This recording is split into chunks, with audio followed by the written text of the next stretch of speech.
오늘 본문의 요셉 이야기는 감옥이 아니라 바로의 궁에서 시작이 됩니다. 술관원장의 꿈을 해석해 준 후 만 2년 어느 날 바로가 꿈을 꾸게 되는데 나일강에서 아름답고 살찐 소 7이 한가로이 풀을 뜯고 있습니다. 그런데 곧 이어 나일강에 올라온 흉측하고 여인 7마리의 소가 그 살찐 소 7마리를 잡아먹는 거예요. 그런데 먹어도 여전히 흉한 상태 그대로 있더라는 겁니다. 너무 놀라서 잠에 깼다가 다시 잠들어 꿈을 꾸는데 이번에는 한 줄기에서 무성하고 충실한 7 이삭이 나오고 그 후에 가늘고 비썩 마른 이삭 7개가 나와서 좋은 이삭을 삼키더라는 겁니다.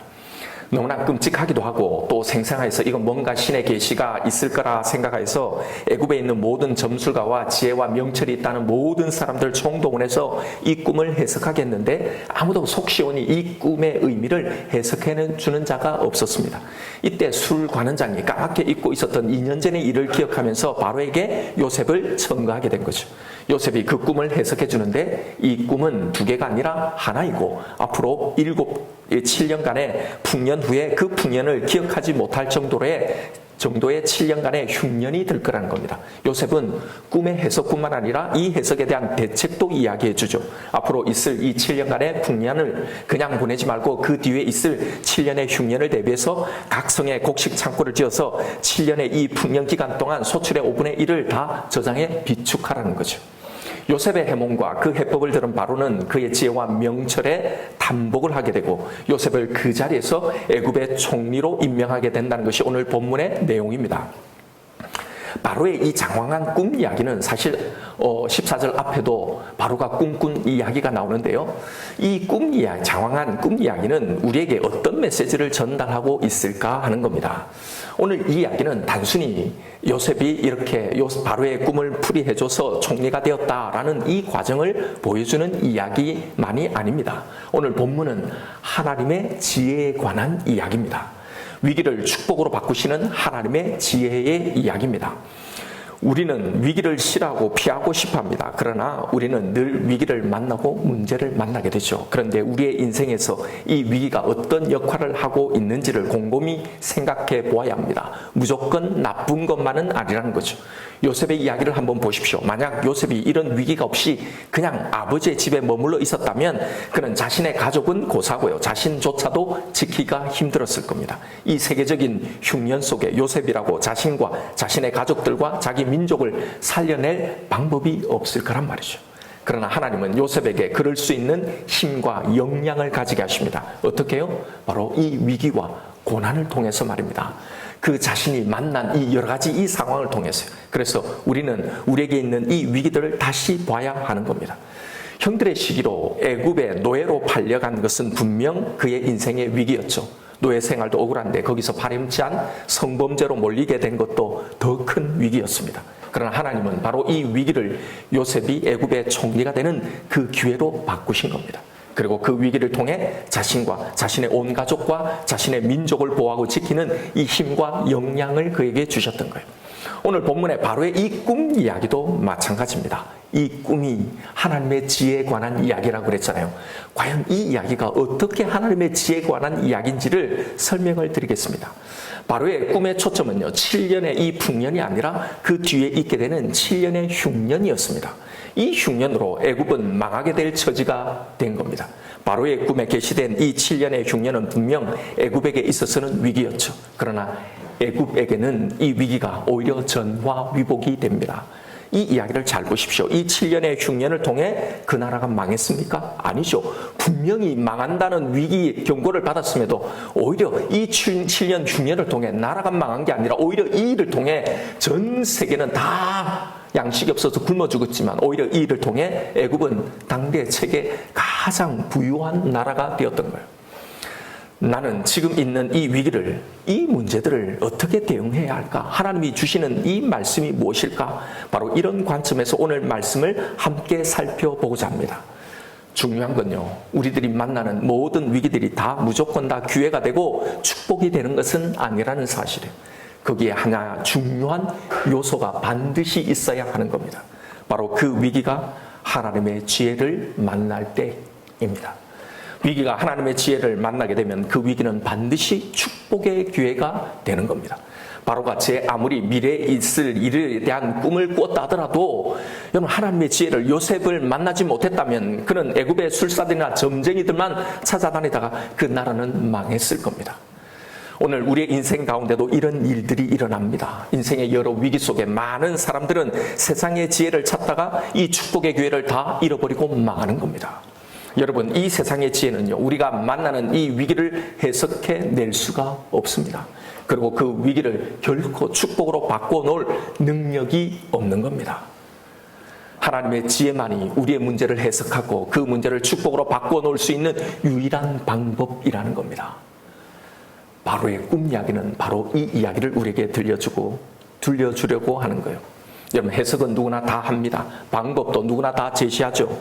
세상의 지혜도 그렇게 합니다. 오늘 본문에서도 애굽의 점술가와 지혜 있는 이 제자들이 바로의 꿈에 대한 해석을 내어놓지 못한 것이 아니에요. 여러분, 당시에 점술가들이나 점술가를 오늘 이 시대 점치는 무당 정도로 생각하면 안 됩니다.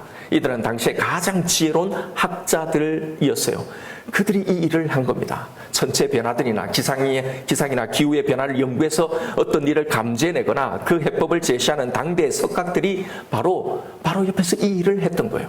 사실 바로의 꿈은 해석하기 그렇게 어려운 꿈이 아닙니다. 원래 꿈의 해석이 주관적이기 때문에 어떻게든 어떤 식으로 갖다 붙여놓고 다 해석을 할 수 있는 거예요. 여러분, 무당들이 점치는 거 본 적 있습니까? 혹시 운수나 타로점 같은 걸 이렇게 하는 걸 본 적 없나요? TV에 가끔 나오잖아요. 그 사람들이 답을 하지 못하는 경우를 봤습니까? 아닙니다. 뭐가 됐든 다 말합니다. 뭔가의 일든 이야기를 해요. 꿈보다 해몽이라고 했잖아요. 그러니 아무 해석도 못한 게 아니란 말입니다. 그런데 문제는요, 이 해석들이 바로를 설득할 만한 것이 못 되었다는 거예요. 아니, 여기 분명히 못 풀었다고 나오지 않았냐? 아닙니다. 여러분, 이건 요셉의 꿈풀이에서 그 정황이 드러납니다. 요셉이 바로의 꿈을 듣고 한 1000마디가 무엇이었습니까? 25절에 보면 당신의 꿈은 2개가 아니라 하나입니다 라는 말입니다. 이게 첫 번째 말이었어요. 여러분, 이것이 이 꿈을 해석하는 데 있어서 가장 중요한 관건이었다는 겁니다. 즉 이게 뭔 말이겠어요? 그동안에 있었던 이 애굽의 점술가들이나 이 지혜자들은 바로의 꿈을 다 2개로 해석했다는 말입니다. 이건 바로의 말에도 잘 드러납니다. 15절을 보면요, 바로가 요셉에게 이르되 내가 한 꿈을 꾸었으나 그것을 해석하는 자가 없더니, 여기에 바로가 말한 이 한 꿈, 여기에 이 하나는요, 어떤 꿈을 꾸었다, 한정사가 아니라 한 개, 수사를 나타내는 단어입니다. 하나란 말이에요. 여기에 바로는 자신이 꿈이 2개가 아니라 하나라는 말을 하면서요, 자신의 꿈을 해석하는 사람들이 없다고 하는 겁니다. 즉 이 말은 모두 다 자신의 꿈을 2개로 해석하다라는 거죠. 바로는 분명 2개의 꿈을 꾸었습니다. 그런데 자신의 꿈이 정확하게 무엇인지 그 의미는 모르지만요, 그런데 느낌상 이건 왠지 2개의 꿈이 아니라 하나의 꿈이라는 것을 감으로 아는 거예요. 그래서 요셉에게 내가 하나의 꿈을 꾸었다라고 말을 하고 있는 겁니다. 그런데 요셉의 모든 술사들은 이 꿈을 2개로 해석하니, 그러니 아무리 많은 사람들이 이렇게 저렇게 이 꿈이 의미다, 이런 의미다라고 해석을 해와도 뭔가 이건 아니라는 생각이 들었던 거예요. 그래서 요셉은 이 꿈의 전곡을 찌르는 대답을 해몽 1000마디에서 하는 겁니다. 그러면서 계속 이 꿈이 하나의 꿈이라는 걸 강조하고 있는 거예요. 여러분, 해석이 잘못되면요, 그 방법 또한 잘못될 수밖에 없습니다. 여러분, 세상의 지혜는 결코 우리의 이 문제와 위기에 대한 바른 해석과 해법을 줄 수 없다는 걸 알아야 합니다. 왜냐하면 이 세상의 모든 일들을 일으키시고 주관하시는 분이 하나님이시기 때문에요. 세상의 지혜는 결코 이 하나님의 지혜에 도달할 수 없기 때문입니다. 그걸 풀어낼 수 없는 겁니다. 요셉의 이야기가 들려주는 하나님의 지혜가 어떤 것인지를 한번 보십시오. 요셉이 애굽에 내려가서 총리가 되던 이 시기는요, 애굽 역사에 있어서 매우 특별한 시기였어요. 소위 말해 애굽의 흑역사라고 할 수 있는 시기였습니다. 애굽은 기원전 3000년부터요 지금까지 5000년간은 명맥을 유지해오는 가장 오래된 문명 국가입니다. 이 오랜 기간 동안 유일하게 다른 민족의 지배를 받은 기간이 있었는데 그게 바로 요셉 시대예요. 힉소스라는 이 정체불명의 민족들이 팔레스타인 위쪽에서부터 애굽까지 내려와서 애굽의 왕조를 허물고요. 외국인인 이 힉소스 사람들이요, 애굽을 다스렸던 겁니다. 여러분, 오늘 본문의 꿈 이야기를 읽으면서 바로의 이 즉흥적인 총리 임명이 약간 놀랍지 않습니까? 아니, 어떻게 꿈 한번 풀었다고 그 자리에서 그를 제2인자인 자리에, 이 총리의 자리에 앉을 수 있느냐 말입니다.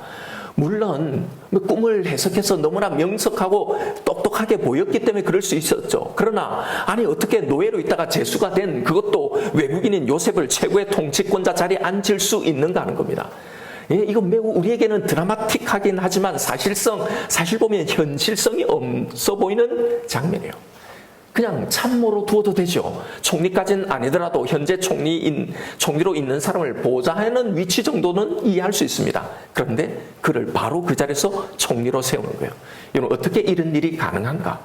오늘 본문에 등장하는 이 바로는 바로 애굽 본토인이 아니었어요. 갑자기 북쪽에서 몰려 내려와서 애굽의 왕위를 찬탈한 이방 민족이란 말입니다. 그러니 지금 애굽 본토인이 아닌 이 외국인이 애굽 왕이 되어서 애굽 나라를 통치하고 있는 상황입니다. 그러니 힉소스 민족은요, 애굽 본토인에 비하면 매우 소수죠. 이 소수의 외국인이 지금 애굽을 다스리고 있는데, 여러분, 그렇다면 바로의 입장에서는 누가 더 믿을 수 있는 사람이겠습니까? 애굽의 본토인인 기존의 관료들이 아니죠. 본토인에게 권한을 주면 정권이 다시 뒤집혀질 수 있는 겁니다. 그러기에 외국인인 왕인 이 바로의 입장에서는 같은 외국인으로 지혜 있는 요셉이 훨씬 더 호감 가는 인물인 거죠. 여러분, 우리의 눈은 요셉에게 고정되어 있어서 그 주변 밖을 보지 못하지만 하나님의 눈과 이 섭리는요, 이 세상의 모든 것에 가 있는 겁니다. 당신의 꿈을 꾸게 하신 이 요셉의 그 꿈을 이루기 위해서 하나님은 그 전부터 힉소스라는 이 한 민족을 일으키시고 강성하게 하셔서 애굽으로 내려가게 하신 겁니다. 요셉을 통해 이스라엘을 구원하시려는 이 계획을 이루기 위해 세계 역사상 가장 불가해한 이 방법을 통해 세계 모든 역사까지도 통치하고 다스리신다는 사실입니다. 세상의 지혜가, 여러분, 인간의 지혜가 이렇게 원대한 하나님의 지혜를 과연 볼 수 있을까요? 가나안의 한쪽 변방, 이 헤브론에 자리 잡은 한 이방 집안의 이 막내로 태어난 요셉과, 그리고 북방의 이 힉소스라는 이 민족, 그리고 애굽의 이런 역사가 어떻게 연결이 되어질는지를요, 세상의 지혜, 인간의 경험이 감히 짐작할 수 있느냐 말입니다. 바로 오늘 이 시간을 위해서, 바로 이 장면을 위해서 하나님의 지혜는 요셉의 그동안의 일생 가운데 그뿐만이 아니라 세계 역사 가운데 작용하고 계셨다라는 사실을 보여주는 거예요. 그동안 요셉은 하나님의 말씀으로 단련되는 시간이 필요했던 거예요. 그가 바로 앞에 선 때가 언제라고 이야기합니까? 성경은 30살이라고 밝히고 있어요. 왜요? 당시의 문헌을 보면 당시에 관직에 나갈 수 있는 나이가 30살이었다는 거예요. 여러분, 이 30살, 이 30이 그냥 나온 게 아닙니다. 레위인들이 성막에서 봉사할 수 있는 나이가 30살이에요. 그리고 보십시오. 예수님의 공적인 사역을 시작하는 그 상징적인 나이가 바로 30이었어요.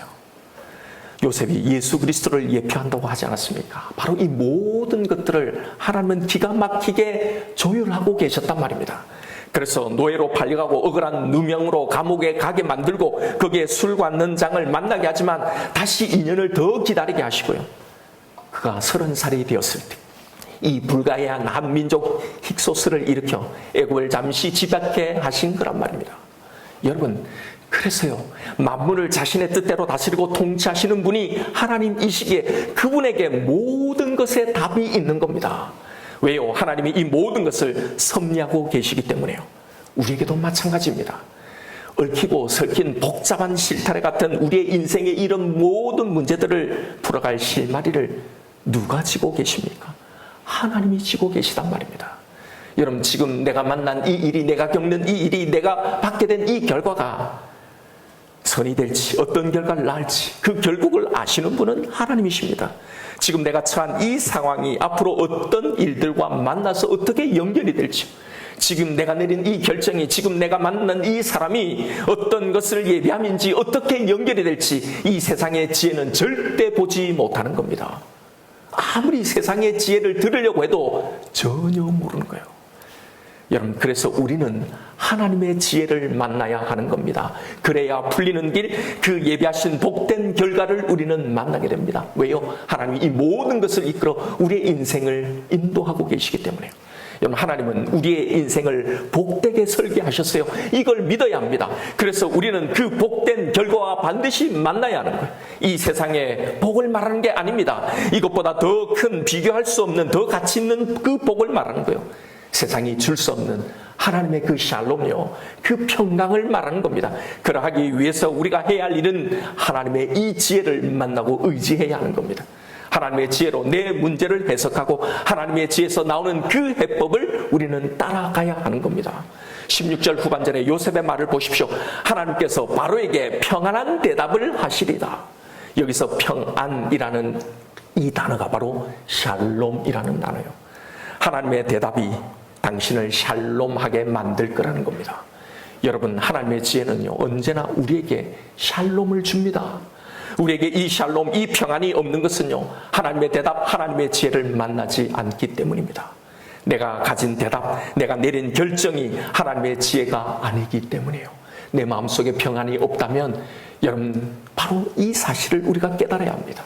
그래서 많은 해답을 듣지만 그것으로는 결코 풀리지 않는 겁니다. 예, 물론 우리는 하나님의 대답을 듣지요. 그분의 지혜를 만나려고 하지요. 그러나 우리는 역시 또 다른 대답도 듣는 겁니다. 그리고 또 다른 지혜도 찾습니다. 이게 문제란 말입니다.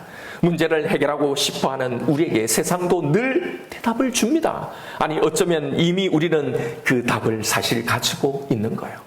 그래서 조급한 우리는 더 쉽고 더 빠른 세상의 답에 더 마음이 빼앗기는 겁니다.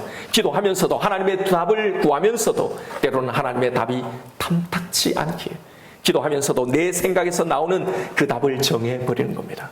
그러나 여러분, 아무리 빠른 답이고 아무리 손쉬운 해결책 같아도요, 그것이 정답이 아니면 그 대답은 결코 우리에게 샬롬을 주지 못하는 겁니다. 아무리 지나가도 결국 샬롬으로 귀결되지 못하는 거예요. 지금 내가 가진 답이, 내가 내린 이 결정이 나에게 진정한 평안을 주는지를 여러분 확인해 보십시오.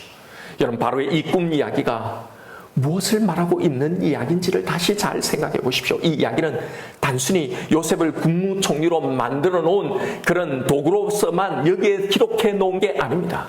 애굽은 이 세상을 의미해요. 그리고 이 세상이 의지하고 있는 것이 바로 이 살찐 암소, 이 무성한 충실한 이삭을 내고 있는 바로 이 나일강, 바로 이걸로 상징해 놓고 있는 거예요. 그래서 애굽인은 바로 이 나일강을 신으로 섬기고 있었던 겁니다. 이것이 자신들을 편안하게 해준다고, 이것이 나를 샬롬하게 해준다고 그렇게 믿었던 겁니다. 애굽의 자랑이자 그들이 믿고 있었던 이 나일에서 올라온 것이 보십시오. 처음에는 대단한 것처럼 보이죠. 매우 살찐소, 매우 충실한 이삭들이 거기서 나오는 거예요. 여러분, 그래서 세상은 이 나일에서 올라온 이 살찐 암소에, 이 충실한 이삭에 그래서 열광하지만요, 사실 그 실체는 먹어도 결코 만족할 수 없는 그런 결핍을 만들어내는 거란 말입니다. 절대로 만족으로, 행복으로 비결되지 않음을 보여주는 이야기예요. 세상의 지혜, 세상의 것은 아무것도 해결해 주지 못한다는 걸 보여주는 겁니다. 그런데 여전히 세상의 지혜, 이 7년의 풍년에 다 속아 넘어가는 겁니다. 그것에 결국 그 실체를 보지 못하는 거예요. 그래서 이 꿈으로 그 실체를 드러내시는 겁니다. 여러분, 그 실체를 직접 목격한 사건이 무엇입니까? 바로 이 설교를 광야에서 듣고 있는 바로 이 사람들, 1차 독자들 자신들이 경험한 애굽에 내린 10가지 재앙 사건이잖아요. 애굽이 믿고 있었던 이 나일 강물을 피로 변하게 하시고, 그리고 거기서 개구리가 나와서 썩은 악취가 나게 하고, 거기서 소출된 모든 것들을 우박의 재앙으로, 메뚜기 재앙으로 다 치셨어요. 그 모든 풍년을 흉년으로 바꿔버리신 거잖아요. 바로의 꿈은 바로 이걸 해석해주는 이야기였던 겁니다. 세상의 나일의 그 지혜의 그 잠시의 풍년에 속으며 살지 말라고, 그것이 결코 너를 지켜주지 못한다는 걸 보여주시고요, 거기서 이스라엘 백성들을, 우리를 불러내신 거란 말입니다. 우리가 만나는 위기가 축복의 기회가 되기 위해서는요, 그리고 이 위기 속에서도 참담 평안, 이 샬롬을 누리기 위해서는 세상의 지혜가 아니라 하나님의 지혜를 만나야 한다는 이야기입니다. 그래서 여러분, 저는 오늘 이 본문을 묵상하면서 깨닫게 하신 우리 인생을 살아가면서 우리에게 필요한, 우리가 만나는 이 세 가지의 상황 속에 하나님의 그 지혜가 무엇인지를 나눠보고자 합니다. 이것은 사실 요셉이 만났던 그 모든 상황에 대한 이야기입니다. 여기서 지금 현재 여러분이 만나고 있는 이 상황, 이 문제를 향해 주시는 하나님의 음성을 듣길 바랍니다. 첫째는요, 문제를 해결하는 해법의 지혜입니다. 우리가 만나는 위기의 문제를 어떻게 풀어가며 어떻게 해결해야 하는가에 대한 지혜예요. 여러분, 이에 대한 정확한 이해가 있습니다. 바로 다윗의 이야기입니다. 바로 세상의 지혜와 하나님의 지혜가 어떻게 다른지를 보여주는 또 하나의 예시란 말입니다. 밧세바와 가는 후에 그녀의 임신 소식을 다윗은 듣죠. 이건 분명히 그에게는 아주 큰 위기였습니다. 자신을 대신해서 목숨을 바쳐 지금 전쟁을 하고 있는, 그것도 가장 충직한 부하의 아내를 탐했다는 이 불명예는 다윗에게는 죽음과 같은 그런 오명이었을 거예요. 자신에 대해 부하들이 가질 그 배신감과 지도력의 하락은 생각하기도 싫은 결과였겠죠. 이게 알려지면 절대적인 신임과 존경을 받던 자리에서 한순간 추락하게 되었던 겁니다. 분명히 위기입니다. 다윗은 이 문제를 해결할 지혜를 찾았습니다. 그때 그가 찾은 지혜는 우리아를 죽이는 것이었어요. 이건 분명히 가장 빠르고 가장 손쉽고 가장 출혈이 적은 해법이었습니다. 우리아 한 사람만 제거하면 자신의 명예도 리더십도 밧세바의 이 사랑도 아무런 어려움 없이 지켜지게 되는 겁니다. 우리아를 죽이는 일도 지금 치르고 있는 이 전쟁을 이용하면 자연스럽게 처리해야 할 수 있는 일이죠. 이보다도 더 적은 출혈로 큰 효과를 보게 할 지혜로운 해법이 어디 있겠습니까? 다윗은 이것을, 이 문제를 해결할 수 있는 지혜라고 생각했던 겁니다.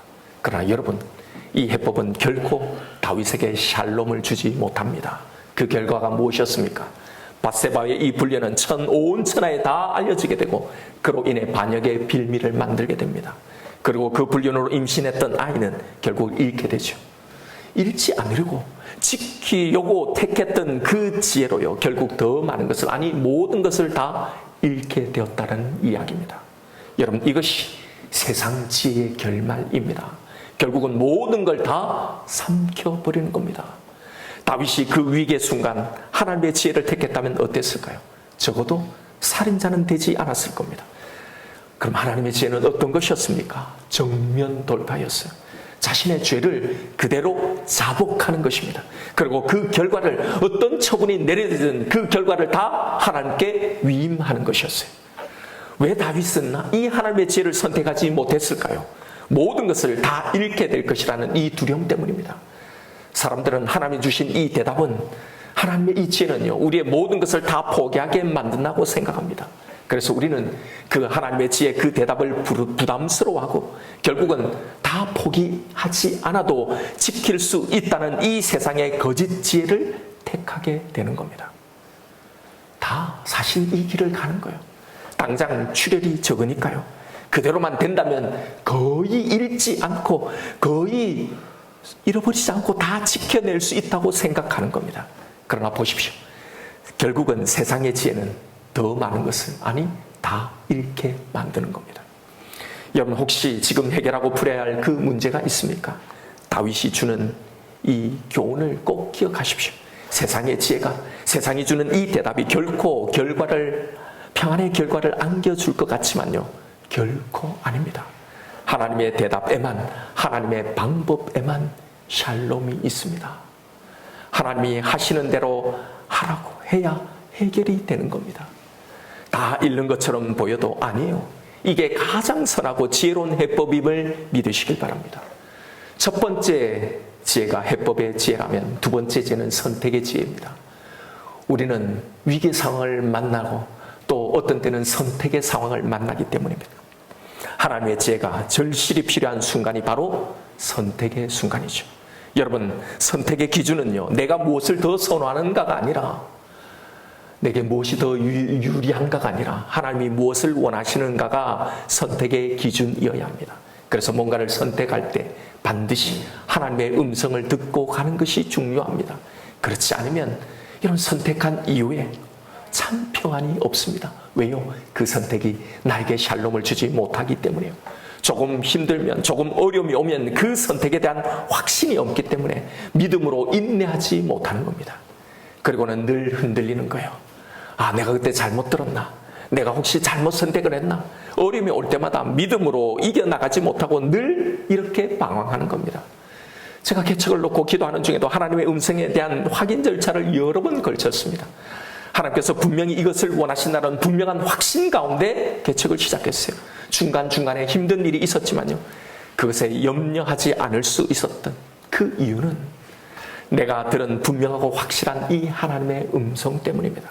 제가 분명히 듣고 확인해 왔기 때문에 여러분 힘들더라도, 시간이 걸리더라도 하나님의 마음을 분명하게 누가 뭐래도 어떤 상황 가운데도 확신할 수 있는 그 확신을 가지십시오. 그래야 끝까지 견디며 갈 수 있는 겁니다. 그래야 힘들 때도 그때 그 음성, 그 확신을 붙들 때 힘든 상황에서 하나님 주시는 이 샬롬을요 누리며 갈 수 있는 겁니다. 현재 내 삶 속에 이 샬롬이 없는 것은요, 이 결정에 대한 객관적이고 분명한 하나님에 대한 그 확신이 없기 때문입니다. 그것이 없으면 여러분 언제나 우리는 상황에 따라서 바람에 날리는 갈대나 겨와 같이 되는 겁니다. 여러 가지 과정과 절차를 통해 하나님의 마음을 객관적으로 확인하는 이 시간을 꼭 가지십시오. 급한 마음에 이게 맞을 거야 합리하거나 편집하거나 서두르지 말고요, 느려도 결국 이것이 가장 빠른 길입니다. 이것이 바로 하나님의 지혜예요. 그렇다고 계속 확인만 하고 있으라는 말이 아닙니다. 확인했으면 이제 그 말씀대로 어떤 어려움이 있어도 나가야죠.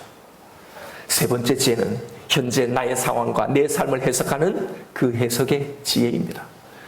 여러분은 여러분의 현재 삶을 어떤 눈으로 바라보고 있습니까?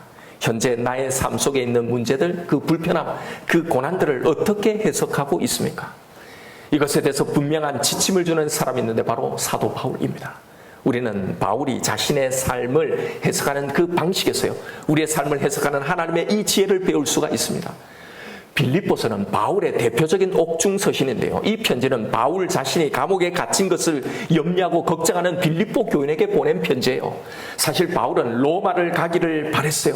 그런데 그가 원하는 이 로마의 방문은 이런 모습이 아니었습니다. 곧장 로마로 와서 자유롭게 거기에서 많은 가정교회를 방문하고 그들의 후원을 받아서 그 최종 목적지인 이스파나, 스페인으로 속히 떠나가는 것이었어요. 그런데 그는 지금 자유의 몸이 아닙니다. 주 예수의 몸으로 로마로 온 거예요. 시간도 생각보다 많이 지체되었습니다. 언제 다시 떠날지도 모르는 상황입니다. 이곳에 오기 전에 이미 벌써 예루살렘에서 몇 년을 보내고, 그리고 이 편지를 쓰고 있는 로마에서 벌써 2년째 감옥에 갇혀 있는 거예요. 원래 계획대로라면 아마 지금쯤 스페인에서 전도를 하고 있어야 할 그 시간들입니다. 그런데 여기에 로마에 발이 묵혀 있는 겁니다. 그것도 감옥에서 말입니다. 계획은 틀어져 있습니다. 설상가상 여기에 로마의 상황도 좋지 않아요. 그의 편지에 보면 여기서도 여전히 바울을 시기하고 괴롭히는 사람들이 존재해 있습니다.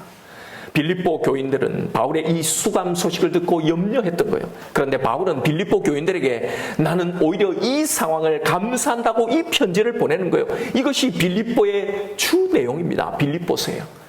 내가 감사하고 감사한다는 내용이요. 이건 바울이 그냥 하는 말이 아니었어요. 그는 진심으로 지금의 상황을 감사하고 기뻐하고 즐기고 있는 겁니다. 바로 샬롬의 상태입니다. 빌립보서는 우리에게 바로 이 비결을 전해주고 있는 거예요. 바로 하나님의 눈으로 현재 상황을 바라보는 그 지혜 말입니다. 하나님의 지혜로 바울 자신의 삶을 보면요, 이 감옥 생활은 나를 가둬놓는 틀이 아니라 예루살렘의 왕과 귀족들에게, 그리고 로마의 군인들을 만나게 하는 양육의 장소가 되었던 겁니다. 24시간 여러 사람이 교대하면서 바울을 감시해야 하는 이 군인들은요, 바울을 떠날 수도 없고 바울의 설교를 듣지 않을 수 없는 그 상황에 놓여 있는 겁니다. 여러분, 만약 바울이 자유의 몸으로 왔다면 로마의 친위대 이 군인들을 어떻게 이렇게 집중적으로 이렇게 많이 접촉할 수 있는 기회가 있었을까요? 바울은 자신이 감옥에 있는 이 상황이요, 로마의 시대 안과 이 밖의 모든 사람들에게 복음을 전하는 놀라운 기회가 되었다고 고백하고 있는 겁니다. 자신의 갇힘이 오히려 복음의 진보가 되었다고 말을 하는 겁니다. 여러분, 바로 이게 삶을 해석하는 하나님의 지혜인 겁니다. 결국 이걸 통해 로마의 제국이 복음화되는 일에 매우 중요한 역할을 감당하게 되었던 거예요. 세상의 지혜, 세상의 눈으로 보면 갇힌 것만 보입니다. 자유롭지 못한 것만 보이고 이걸 불편하게만 생각하는 거죠. 이것만 없으면 살 것 같다고 생각하는 겁니다. 이런 환경만 아니면 더 좋을 것 같다고. 이 갇힘이 내 발목을 잡는 걸림돌로만 보이는 겁니다. 그러나 하나님의 지혜로 내 삶을 해석하면 전혀 다른 지평이 열리는 겁니다. 그건 걸림돌이 아니라 오히려 디딤돌이 되는 겁니다. 지금 이 갇힘이, 이 걸림돌이 어떤 것과 연결이 되고 어떤 디딤돌이 되는지 지금 우리는 다 알지 못합니다. 요셉의 이야기처럼 말입니다. 그가 노예로 애굽에 팔려가고 거기서 감옥에 또 억울하게 감옥에 붙잡히고, 여러분 이 시간들이 이렇게 연결될지 어떻게 알았느냐 말입니다. 여러분 우리의 삶의 환경을, 지금 이 문제를요, 하나님의 눈으로 우리는 이렇게 보아야 하는 겁니다. 그렇지 않으면 지금의 이 문제는요, 그저 나를 힘들게 하는 그런 걸림돌로만 보이는 겁니다. 여러분 하나님의 눈으로 내 삶을, 내가 지금 만나고 있는 지금의 이 상황을 그렇게 해석하십시오. 그때 내 삶에 샬롬이 찾아오게 되는 겁니다. 여러분 우리의 모든 상황은 하나님의 지혜를 만나야 하는 겁니다. 오늘 본문의 이 세상의 위기가 무엇을 만나 오히려 축복의 기회가 됐다고 하는 겁니까? 하나님의 지혜요. 38절에 바로가 요셉에 대해서 어떻게 말을 하고 있습니까? 하나님의 영에 감동된 사람이라고 하는 거예요. 이 하나님의 영에 감동된 사람, 이 하나님의 지혜에 충만한 사람이요, 진짜 해법을, 이 진짜 지혜를 세상에 전해줄 수 있고 그들을 살릴 수 있다는 겁니다. 여러분 우리의 사명이 무엇인지를 잘 한번 보십시오. 나를 무엇을 위해서 이 애굽에 보내셨는지를 알아야 합니다. 애굽에서 국무총리가 되고 떵떵거리면서 잘 살라고 우리를 애굽에 보낸 게 아니란 말입니다. 세상에 출세해서 영향력을 가졌어요? 아닙니다. 영에 충만한 사람, 하나님의 지혜에 충만한 사람만이 이 사명을 감당할 수 있는 겁니다. 무엇을요? 그들을 살려낼 수 있는 진짜 지혜를 전해주는 이 사람요. 그래서 하나님의 지혜를 소유하고 그것을 누리며 살아가야 한다는 겁니다. 하나님은 바로 이런 사람을 찾으신다는 거예요. 이 사명을 감당하기 위해서는 지금을 어떻게 살고 있는가 하는 겁니다. 요셉이 바로 그 이야기를 우리에게 들려주고 있는 거예요. 여러분 여기서 내가 더 실력을 쌓았어요, 더 영향력을 가진 사람이 되어서, 아니요, 이게 세상의 지혜에 다 속는 겁니다. 예, 실력을 쌓는 것도 중요하고 영향력을 가진 위치에 우리가 올라가는 것도 중요합니다. 그러나 그 일을 하나님의 지혜로 하고 있어야 한단 말입니다. 보세요, 그 지혜 없이 실력이, 영향력이 먼저였던 그 사람들은요, 그걸 준비하기 위해서 하나님의 지혜로 살지 않았던 이 사람들은 결국 자기가 준비하려는 그것 때문에 하나님의 지혜를 다 잃어버린 겁니다. 세상의 지혜를 따라서 간 거예요.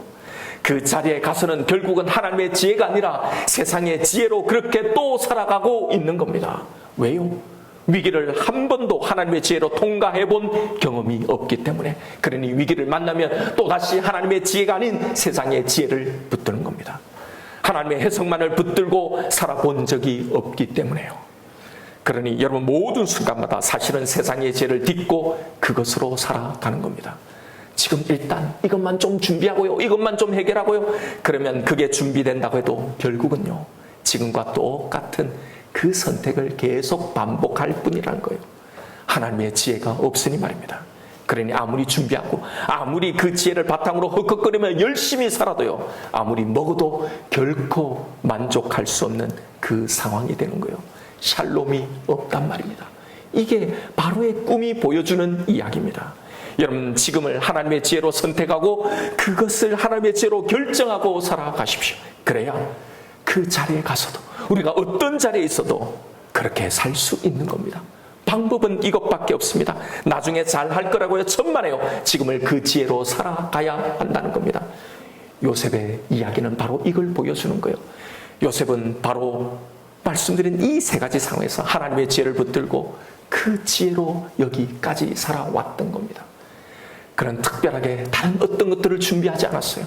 그가 처한 그 모든 상황에서요, 여러분 그것이 얼마나 기가 막힌 상황이었습니까? 얼마나 기가 막힌 어려움의 위기의 상황이었어요. 그러나 그때마다 그때마다 하나님의 지혜를 선택하며 살았어요. 끔풀이로 비상한 재주로 성공한 게 아닙니다. 위기의 상황 가운데 하나님의 지혜를 선택한 거예요. 선택의 상황 가운데 하나님의 지혜를 선택한 겁니다. 자신의 삶을 보면서 세상의 지혜가 아니라 하나님의 지혜로 샬롬을 누리고 살았던 거예요.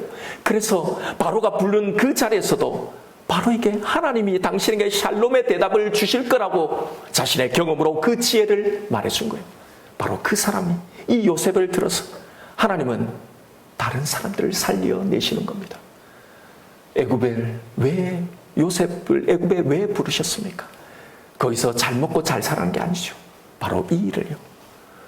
우리에게도 이 일을 맡기신 거란 말입니다.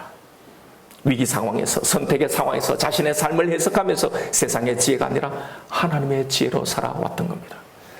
여러분, 지금부터 여러분에게 있는 이 문제를 가지고 이 연습을, 이 진정한 준비를 해 나가십시오. 그러면 하나님의 때가 왔을 때 우리는 정말 하나님의 사람으로 살아가게 될 겁니다. 샬롬을 나도 누리고 다른 사람에게 샬롬을 전해줄 수 있는 그런 사람으로요.